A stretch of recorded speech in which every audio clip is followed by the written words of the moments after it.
from our general journal, so ito yung mga na-record natin. So isa-isay natin to. So first is yung January 1, to record initial investment natin is 10,000. So kita nyo yung account titles natin is nag-debit tayo ng cash and nag-credit tayo ng owner's capital for 10,000. So itong cash dito na 10,000, ililipat natin ngayon dito sa ating ledger. So ito, cash, i-open nyo yung books nyo, yung ledger nyo, I mean, and hanapin nyo saan yung account title nyo na cash. Ayan. So ito, cash natin, account number is 100. So ililipat na natin to. So yung date niya is January 1.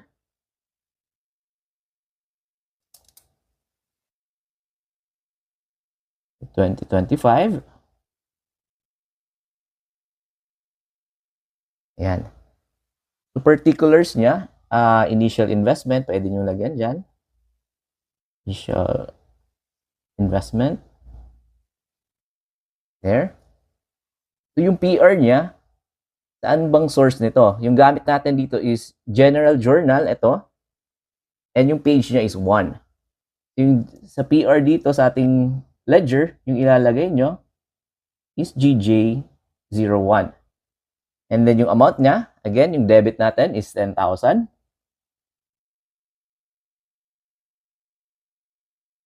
Ayan. So, na-post na natin tong cash. So, yung gagawin naman natin dito is yung PR dito for the cash is lalagyan natin. So, yung PR is just actually yung account number. So, again, yung account number ng ating cash is 100. So, dito, lalagyan natin ng 100.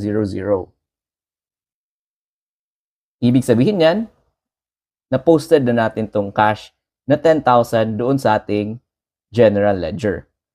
So next, yung account title involved natin is yung owner's capital. Again, that is the credit for 10,000. So sa ledger ninyo, hanapin nyo ngayon yung inyong owner's capital. So again, sequence yung pag-ano natin dito. So ito yung account title, owner's capital, and yung account number niya is 300. So again, the transaction is initial investment. Yung date niya is January 1. So, dito natin ilalagay sa credit side.